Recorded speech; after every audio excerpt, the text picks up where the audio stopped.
Very good morning to all of you, and I'm back once again with lecture number 2 of operating system, that is deadlocks. We have already seen deadlock in since lecture number 10. We are seeing this topic, deadlocks, where we have seen what is deadlock and how they prove harmful in an operating system.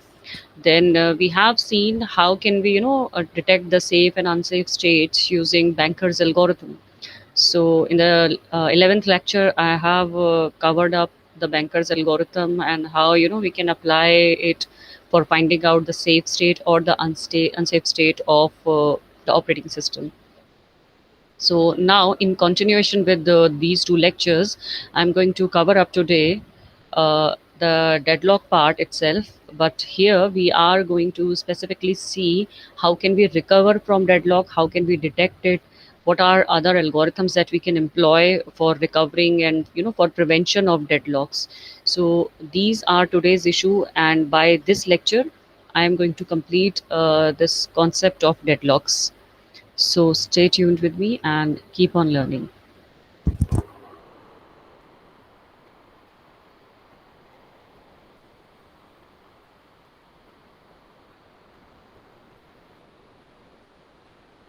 So these are the objectives for today's lecture.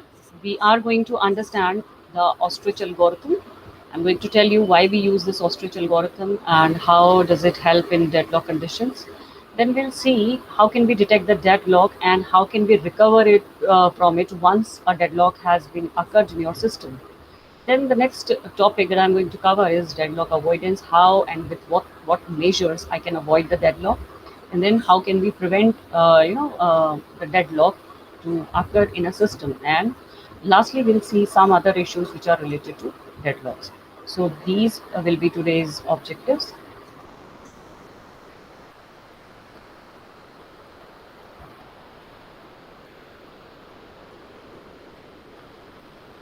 So see, you have already seen what deadlock is and the necessary conditions for a deadlock to happen.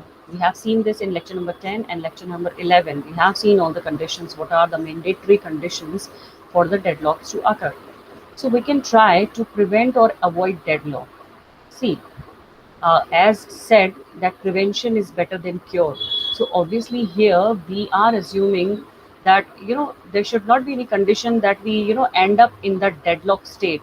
So why to end up in a deadlock state? Why not take the measures? Why not avoid it? Why not prevent going inside the deadlock condition?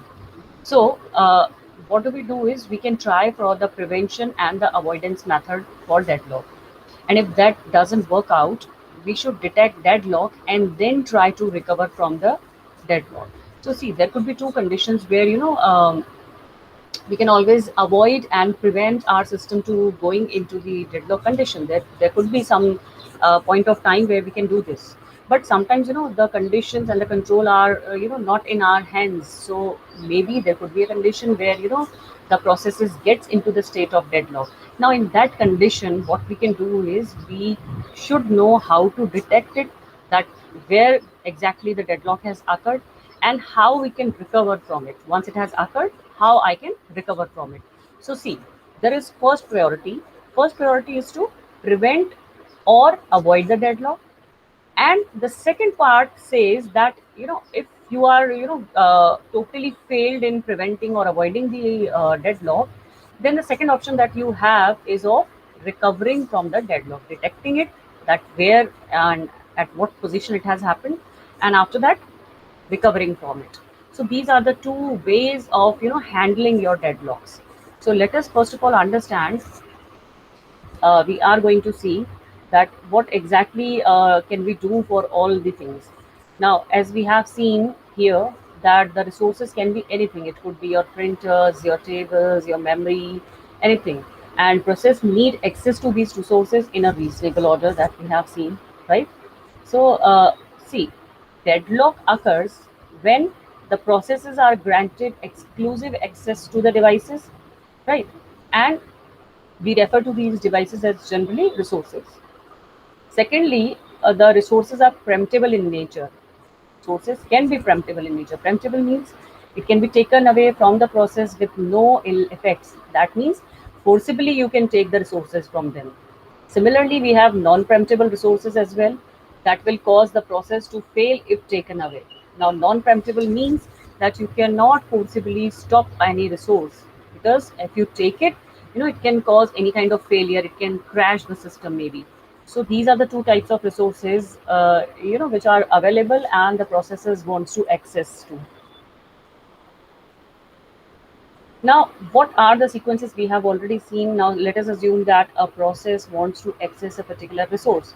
Then, what all are the steps that it has to take? So, as I told you in lecture number 10, that a process has to go through three phases. First, for grabbing a resource, for acquiring a resource, it has to first give the request to the system that I want to have this kind of resource, right? Now, second, if that resource is freely available, or if instances of that resources are available with the system, the system will grant you those resources readily, right? Now, in that case, you enter into the second phase, which says you can use the resource, right? Now, you are having that resource and you are free to use it. You're free to use it, right? Now, once you have used the resource, this is one principle of the system, that a process has to release all the grabbed resources once it's done with the execution. So here, after you have used the resource, you enter into the third condition, which says release the resource. So once you have completely utilized, you have executed your process, what do you want? You want to release the resource. You are going to set it free for the other processes to hold it. So these are the three cases or the three phases from which your process goes through while it is in need of the resource. So these are the three conditions. Now, we'll see here that how can we prevent them, and we have seen this condition that a deadlock has four mandatory condition where it occurs actually. You can find a deadlock condition only if these four conditions are there. Like first condition says mutual exclusion condition. Mutual exclusion, we have seen that each resource assigned to one process or is available, right? So every process will have a single resource and nobody at the particular moment is allowed to enter or to snatch the resource from it. Then we have hold and wait condition. Process holding resources can request additional resources as well. It is holding already, it is holding some resources and it is in need of other resources. It has made a request to access other resources. This is hold and wait. Third condition is no preemption condition. Now, previously granted resources cannot forcibly taken away. So, no preemption condition means that you cannot preempt any resource from being there with the process.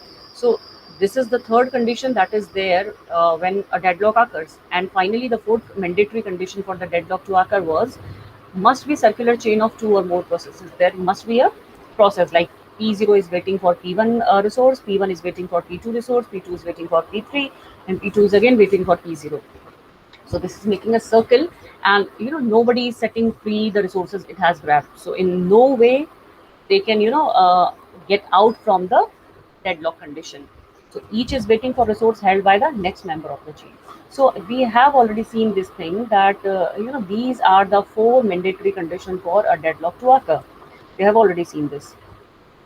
Now we'll understand that how we can deal with the deadlock condition once some kind of deadlock has occurred, or maybe if we want to prevent from deadlock, how can we use? So these are some of the strategies for dealing with the deadlocks. So first strategy say that we should just ignore the problem altogether. We should not pay attention to the deadlock condition. We just need to ignore it. However, this kind of strategy seems to be very hypothetical, but still, we just assume that this has to be ignored at all. Then the second condition says, or the strategy says that detection and recovery is the strategy for the deadlock. We need to detect it, and if it is there, we need to recover from it. Third condition says that dynamic avoidance should be used. Dynamic avoidance means we should carefully allocate our resources. We, Not as and when we require, we just allocate our resources to any process which is in demand of a particular resource. So we have to, keep this in mind. We have to think of it first of all, that we should do this or not. So carefully we have to allot our resources to them. Then fourth could be that we can prevent a deadlock to occur. Fourth strategy is prevention. So how can we prevent them? We can prevent them by negating one of the four necessary conditions we have seen in the earlier slide as well. So if we can negate any of the condition, because I told you this thing, that for a deadlock to occur, all the four conditions have to be there in the system. If a single condition is not present, then that means there is no deadlock condition, or if it is somewhat there, we can recover from it. So how can we prevent it? We can prevent it by negating any of the four necessary conditions, and once you do it, you'll be out of the way, right? So let us quickly understand how we can do such kind of thing.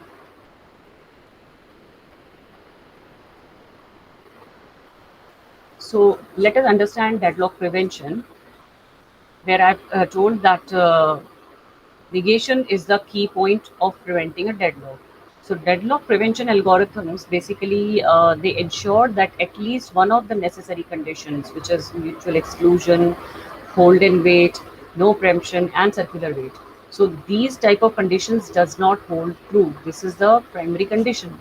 However, most prevention algorithms have poor resource utilization, and hence the result is reduced throughputs. This is also a major condition, right? Now, how can we negate these conditions? The four conditions that we are talking about, how can we negate them? So, first one is the mutual exclusion. See, not always possible to prevent deadlock by preventing mutual exclusion. Why? Making all resources shareable, as certain resources are cannot be shared safely. So this is one condition that we can take up. Second says hold and wait. Now we will see two approaches here, but both have their disadvantages. See, a resource can get all the required resources before it start execution, right? Now this will avoid deadlock, but will result in reduced throughputs as the resources are held by the processes even when they are not in need, right? Now they could have been used by the other processes during this time. So see, this condition has a disadvantage also, that the resources cannot be allotted to some other processes at that time. Second approach can be to request for a resource only when it is not holding any other resource. Now, this may result in starvation condition, as all required resources might not be available freely always, right? So we can take any of the two approaches here, but all of them have their disadvantages too, right? Now, moving on to the next part, which says no preemption. So we'll see two approaches here again, that if a process requests for a resource which is held by another waiting resource, then the resource may be preempted from the other waiting resource. In the second approach, if a process requests for a resource which are not readily available, all the resources that it holds are preempted. So the challenge here is that the resources, can be preempted only if we can save the current state, or it can be, saved and processes could be restarted later from the saved state. Then we have circular wait condition. So to avoid circular wait, resources may be ordered, and we can ensure that each process can request resources only in an increasing order of the numbers, right? Now the algorithm may itself increase complexity and may also lead to poor resource utilization. So you see, however, we are trying best to avoid or to prevent the deadlock condition, but still, for taking any of the approaches for preventing the deadlock, there are some disadvantages too that you have to go through. But still, these disadvantages, if we see, they are much lesser than the side effects of the deadlock if it occurs in the system. So it is better to prevent the deadlocks by using a few of the approaches that we have seen, by negating one of the four conditions. Right. Now we have come over to the next topic, that is the ostrich algorithm, and we are going to see how this ostrich algorithm works out.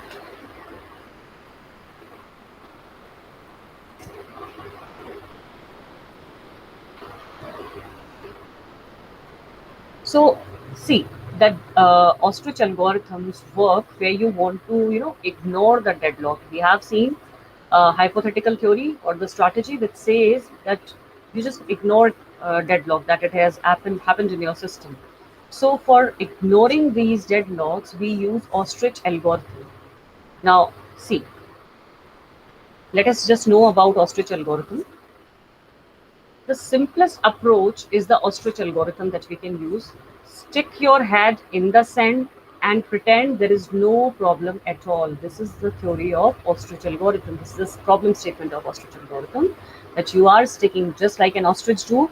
Stick your head in the sand and you need to pretend that there is no problem at all. All is going on fine, right? Now see, different people react to these strategies in different ways.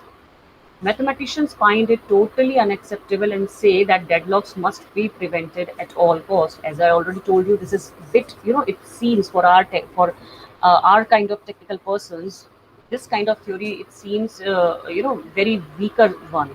And we cannot, pretend this kind of thing that, okay, let's say the deadlock has occurred, but no, no, no, we have to pretend that all is fine, all is going fine in my system. So so what if if you are ignoring it, or if even if you are pretending that all is going fine, what will happen to your system? Just understand, it is okay, you can pretend that nothing has happened in your system, but what will happen inside your system? That your system is on the stage where it can get crashed, it can get dumped up. So we cannot ignore such kind of conditions, and even the mathematicians are not in a favor of such kind of theories where you can not logically prove it, and you logically cannot implement such kind of things. So this is the theory. This is one of the thinking of the mathematicians. Then engineers ask how often the problem is expected, how often the system crashes for other reasons, and how serious a deadlock is. Now, if deadlock occurs on the average once every 5 years, let's say, but system crashes due to hardware failures, or let's say compiler errors, and operating system bugs occur once a week. Now, most engineers would not be willing to pay a large penalty in performance or convenience to eliminate these deadlocks.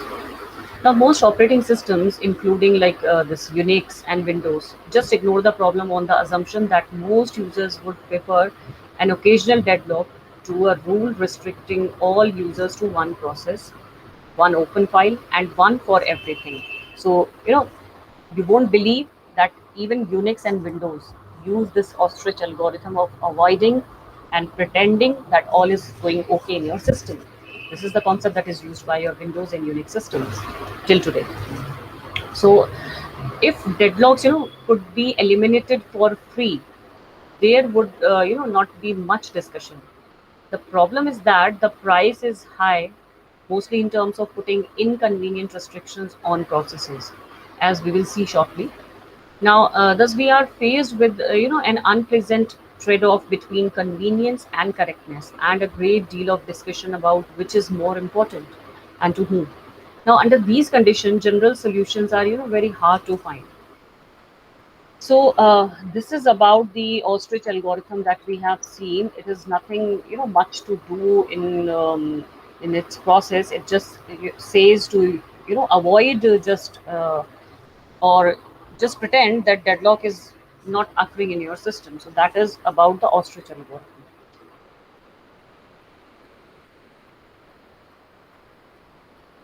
Now, recovery from deadlock that we are going to see.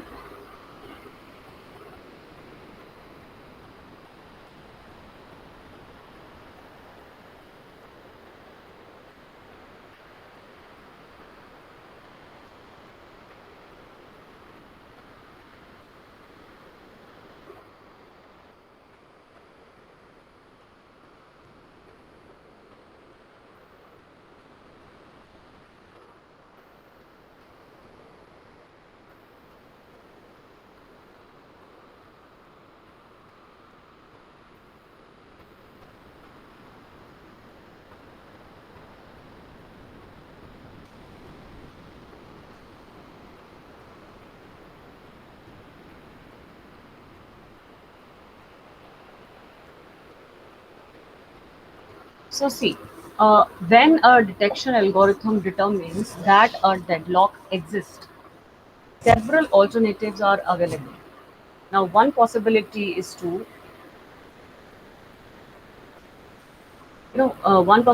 inform the operator that a deadlock has occurred and to let the operator deal with the deadlock manually. Another possibility is to let the system recover from the deadlock automatically. Now, there are two options for breaking a deadlock. One is simply to abort one or more processes to break the circular wait, because I've told you that from for recovering from the deadlock condition, you can negate a single, any of the single mandatory conditions that we have seen out of the four conditions. You can negate a single condition, then you can recover from the deadlock. So here it is said that what you can do is you can simply abort one of the processes to break the circular wait. So as soon as the circular wait will be broken, you will get out of the deadlock. Now the other is to preempt some resources from one or more of the deadlocked processes. So these are the two ways in which we can avoid the deadlocks. So first of all, we'll see what is this process termination. Now, to eliminate deadlocks by aborting a process, we use one of the two methods. In both methods, the system claims all resources allocated to the terminated processes. Abort all the deadlocked processes, we can do this. Now, this method clearly will break the deadlock cycle, but at a greater expense. The deadlocked processes may have computed for a long time, and the result of these partial computations must be discarded and probably will have to be recomputed later. Now, abort one process at a time until the deadlock cycle is eliminated. Now, this method incurs considerable overhead since after each process is aborted, a deadlock detection algorithm must be invoked to determine whether any processes are still deadlocked.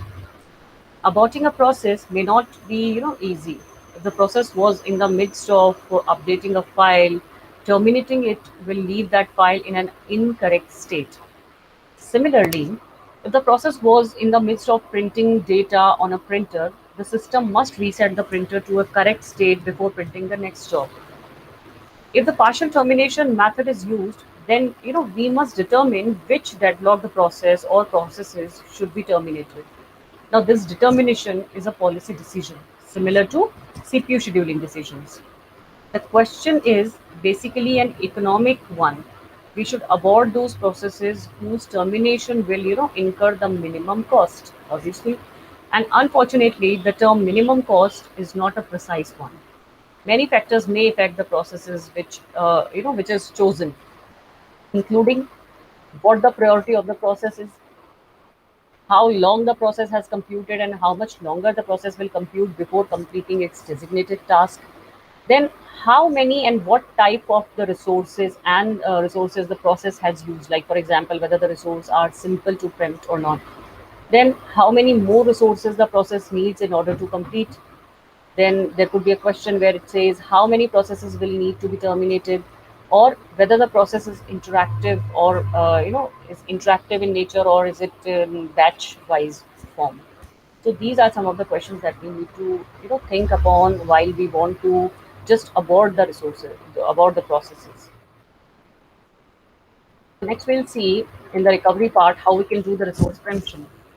Now, see, to eliminate deadlocks using resource preemption, we successfully or successively preempt some resources from processes and give these resources to other processes until the deadlock cycle is broken. Now, if preemption is required to deal with deadlocks, then three issues need to be addressed. One, selecting a victim. Which resources and which processes are to be preempted, as in process termination, we must determine the order of preemption to minimize cost. The cost factors may include such parameters as the number of resources a deadlocked process is holding and the amount of time the process has thus far consumed during this execution. Second could be the rollback. How can we roll back from the condition? Now, if we preempt a resource from a process, what should be done with that process? Clearly, it cannot continue with its normal execution, so it is missing some needed resources. So what we can do is we must roll back the process to some safe state and restart it from the from that state. Now, since in general it is difficult to determine what a safe state is, the simplest solution is a total rollback. How is it possible? Abort the process and then restart it. Although it is more effective to roll back the process only as far as necessary to break the deadlock, this method basically, it requires the system to keep more information about the state of all running processes. Third condition could be starvation. Now, how do we ensure that starvation will not occur? We have seen starvation condition where a process is, waiting for a resource to get executed for an indefinite time. That is basically starvation. Now, how can we ensure that this will not occur with the processes? Now, that is how can we, guarantee that the resource will not always be preempted from the same process? In a system where victim selection is based primarily on cost factors, it may happen that the same process is always picked as a victim. As a result, this process never completes its designated task, a starvation situation that must be dealt with in an practical system. Clearly, we must ensure that a process can be picked as a victim only a finite number of times. Now, the most common solution is to include the number of rollbacks in the cost factor. So this is what we can do for from recovering, for from a deadlock situation. So recovery from deadlock, where a detection algorithm determines that deadlock exists, several alternatives are available. One possibility is to inform the operator that a deadlock has occurred and to let the operator deal with the deadlock manually. And the second, as I told you, let them, deal with the deadlock automatically. So these are the conditions that we have seen for the deadlock recovery point of view. We have seen all these things: recovery through rollback, recovery through killing process. We can, uh, kill one of the processes and we can just break the cycle so that deadlock can be avoided at any cost.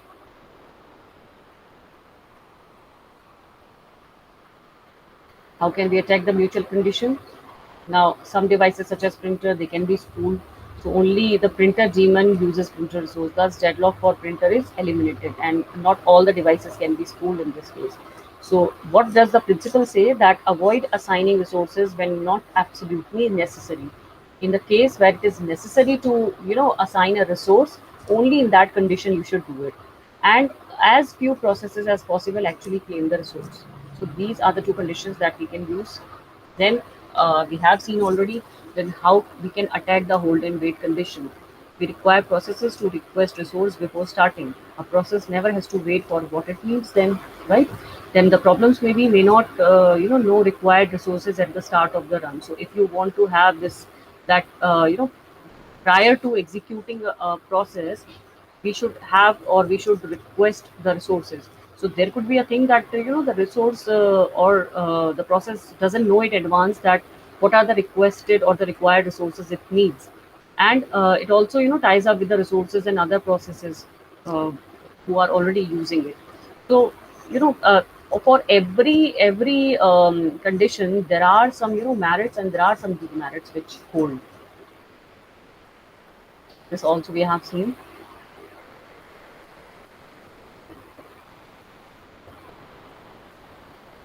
So here is the summary of the approaches to deadlock prevention and recovery that we have seen. See, these are the four important conditions on the left hand side. You are seeing the four important conditions for a deadlock to occur. First one is mutual exclusion. So the approach here is to spool everything that we can use. Then in the case of hold and wait condition, we can request all the requested resources initially. Here, just forget the demerits first of all. If you are continuing with the demerits also, we cannot find any kind of solution. So here in these approaches we are just setting aside the demerit part. We are only seeing the merit part and only seeing the implementation that we can do. That's all. So hold and wait condition, we are assuming that the resources, all the resources are requested initially. Then for non-preemption, we take resource away. We need to preempt the resources at all and at any cost. We need to preempt them. Then last one is the circular wait. We should order resources numerically. like 1 is assigned to somebody, then 2 is assigned to someone else, then 3 is assigned to someone else, in that particular order, in a consecutive manner, not in the way like one is assigned to some process, and again, if the process 2 is also requiring that one process, it is also requesting for the same.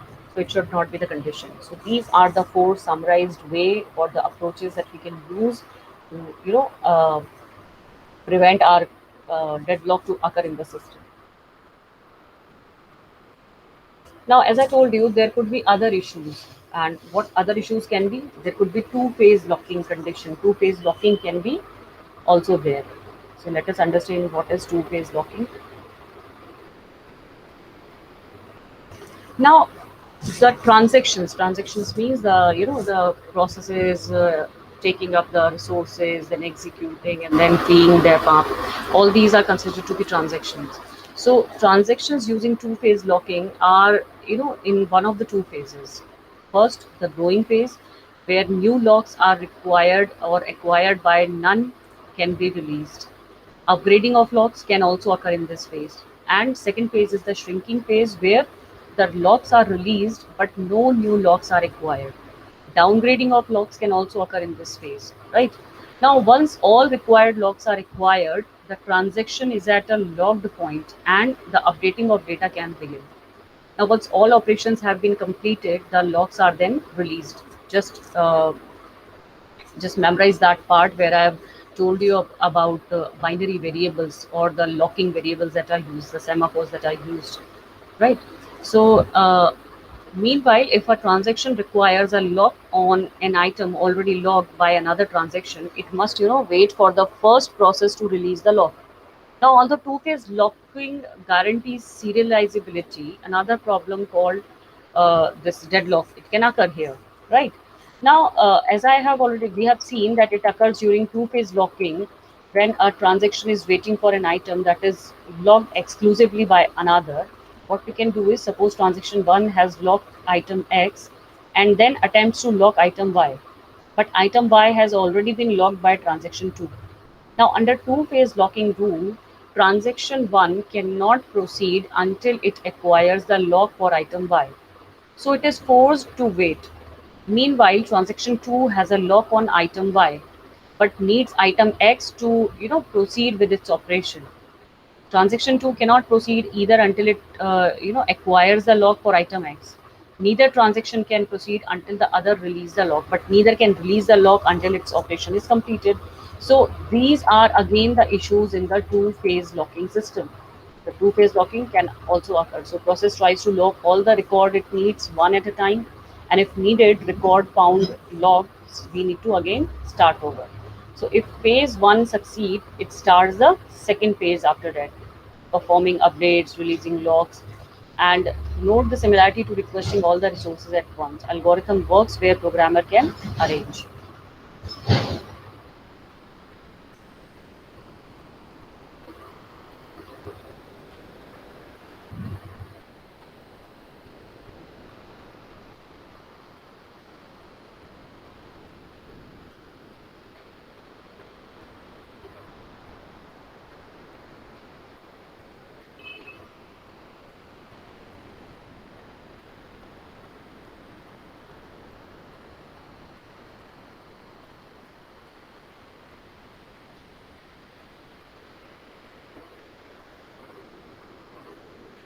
Now the next condition is the starvation.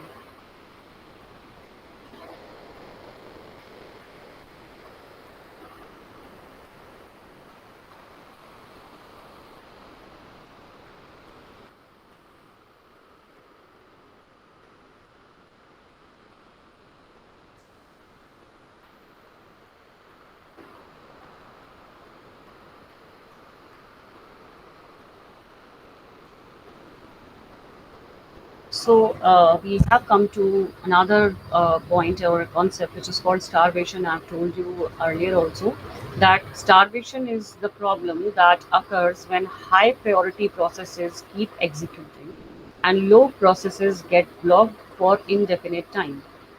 Now, in heavily loaded computer system, a steady stream of higher priority processes can prevent a lower priority process from ever getting the CPU. Now, in starvation, resources are continuously utilized by high priority processes. Problem of starvation can be resolved using aging. Now, in aging, priority of long waiting process is gradually increased. Now, here we are going to understand that what all are the differences between the deadlock and the starvation condition. So all processes keep waiting for each other to complete and none get executed. This is what? This is a deadlock state. Whereas in starvation, only the high priority processes keep executing and the low priority processes are blocked. Now in deadlocks, resources are blocked by the processes itself. But here, when we talk about starvation, resources are continuously utilized by high priority processes. So there is a difference. In deadlock, the process is blocked, resources are blocked. But here, the resources are utilized, but only by the high priority task. Then third is that for a deadlock to occur, there are some necessary conditions that we have seen, like we have mutual exclusion, we have golden wait, we have no preemption, we have circular wait. But here, when we talk about in starvation, priorities are assigned to all the processes. There is a priority which is assigned. Some are of low priority, some of high are of higher priority. Now here, the deadlock is also known as a circular wait condition. The other name for the deadlock is circular wait. Do remember this thing. You can sometimes, encounter such kind of a problem that a circular wait has occurred in the system. What does that mean? That means we are talking about deadlock. Now, if we talk about starvation, here the starvation is known as lived lock or the lived lock. Like, so starvation is also known as lived lock. Then the fifth difference says that the deadlock can be prevented by avoiding the necessary conditions for deadlock. So as I told you, out of all the four mandatory conditions, if you are preventing your system from uh, any of the four conditions from occurring, you can always save it, right? Now here, when we talk about starvation can be prevented by aging part.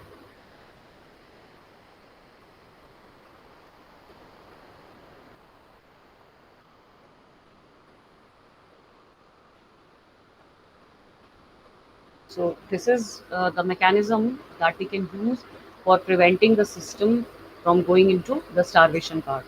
So as I told you that it is indefinite blocking of type of phenomena which is associated with priority scheduling algorithm, in which a process ready to run for the CPU can wait indefinitely because of low priority. Now in heavily loaded computer system, a steady stream of high priority processes can prevent a low priority process from ever getting the CPU. We have seen this thing already. So as I told you, what is the solution for starvation? The solution for starvation is aging basically. So aging is what? It is a technique of gradually increasing the priority of a process that wait in the system for a long time. For example, let's say if priority range from 127, that is low, to 0, that is high. I have told you this thing that as much low number is there, we consider the lowest number as the highest priority. So 127 is the lowest and let's say 0 is the highest. So we could increase the priority of a waiting process by 1 in every 15 minutes. That is what we can do. So eventually, even a process with an initially priority of 127 would take no more than 32 hours for priority 127 processes to age to priority 0 process. So this is what we call is the aging process, and this is the only solution that we can take for starvation. So now I hope in today's lecture you were able to understand all the concepts that are related to deadlock prevention, deadlock avoidance, deadlock recovery. We have seen how and what method we can apply to prevent it or roll back or to apply recovery if once the deadlock has occurred. We have seen the starvation condition and even the solution for the starvation condition we have already seen. So these are some of the things that we have seen in today's lecture, and I hope that concept of this deadlock is already clear to you, because it is considered to be a very, very crucial concept of operating system. So this is an important topic, and in very many technical papers, in very many competitive examinations, you'll find this topic. You'll have the numericals of this topic. So I just request you to please just go through this topic, just solve as many numericals as you can have. And for queries, you can just post your queries in the comment section below. So now I'm quickly stopping the video here. I'm quickly stopping this presentation here, and I'm sharing the MCQs with you with all the learnings of these three lectures about deadlocks we have seen. Try to answer your questions correctly.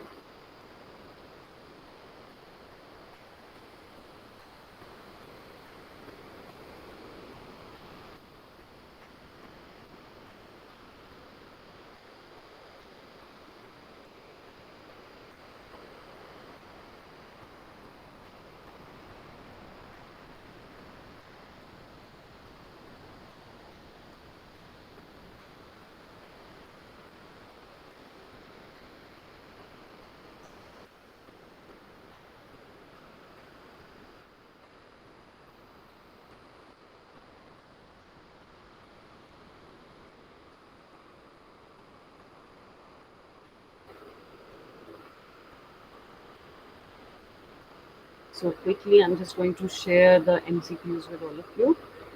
Just go through these 10 questions and try to answer each of them correctly.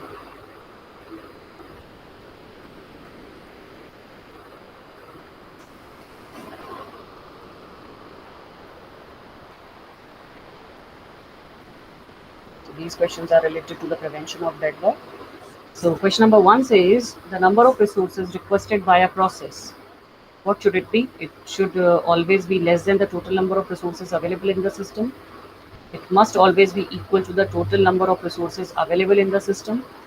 It must not exceed the total number of resources available in the system, and it must exceed the total number of resources available in the system. It is very easy to answer. We have seen throughout the three lectures that what should be what should be requested by a process. So it is very easy to answer. You can quickly give the answer of this. Then second question says the request and release of resources are what?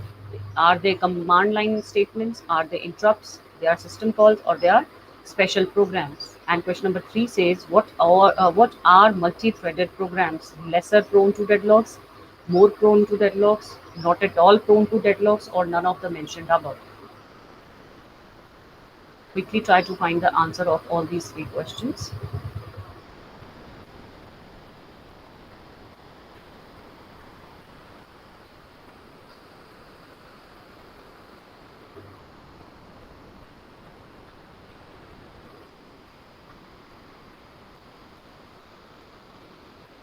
I hope you have answered all these questions correctly. Let me take you to the next set of questions now. Question number four says, for a deadlock to arise, which of the following conditions must hold simultaneously? Mutual exclusion, no preemption, hold and wait, or all of the above mentioned? I hope this is a very easy question and you can quickly answer this. Let's see question number five. Now, for mutual exclusion to prevail in the system, what should be the answer? At least one resource must be held in a non-shareable mode. The processor must be a uniprocessor rather than a multiprocessor, or there must be at least one resource in shareable mode, or all of the above mentioned. Again, it is very easy, and we have already seen this concept. So I think you people will be able to answer it correctly.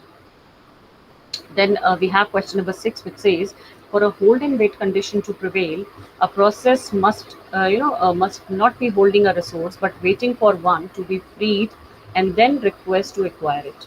Second option says a process must be holding at least one resource and waiting to acquire additional resources that are being held by other processes. Third option says a process must hold at least one resource and not be waiting to acquire additional resources. Fourth says none of the above mentioned. So we have seen all these things, and it is very easy. I think you people are already able to answer all these questions because we have seen the concept already of all these things, how we can recover and how any condition can be broken up or breaking the chain of the deadlock.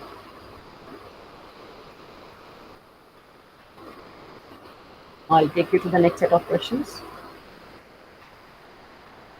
Deadlock prevention is a set of methods to ensure that at least one of the necessary conditions cannot hold, or to ensure that all of the necessary conditions do not hold, or to decide if the requested resources for a process have to be given or not. And lastly, to recover from a deadlock. So these are the four conditions that we can have. Now, question number 8 says for non shareable resources like a printer, mutual exclusion must exist, must not exist, it can exist, may exist, or none of the above. So, I think you are able to answer even this question also, because we have seen there are some shareable resources and there are some non shareable resources, and we have seen the limitations of both. So, it is, I guess, easy for you to answer. Now, let me take you to question number 9 and 10. For shareable resources, mutual exclusion is required, it is not required, or maybe may or may not be required. None of the above mentioned. I hope even this is clear to all of you. Now, let me take you to the last question that says to ensure that the hold and wait condition never occurs in the system, it must be ensured that whenever a resource is requested by a process, it is not holding any other resources. Second could be each process must be requested and be allocated all its resources before it begins its execution. Third says a process can request resources only when it has none. And fourth can be all of the above mentioned. So I hope you are able to answer all these questions correctly.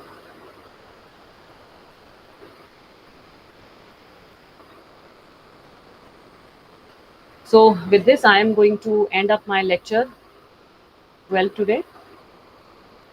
And I hope the all the things and all the concepts that we have seen regarding deadlock are very clear to you. It is an important topic. That is why I'm requesting you again and again that please go through all of them and try to understand the concept with the help of examples, with the help of implementations, and with the help of numericals that we have seen. They will help you out because these are very crucial topics which can come in your GATE exams. It can come in your very many other competitive exams as well. So this is what I'm saying. Just keep on learning and keep on watching. Thank you so much.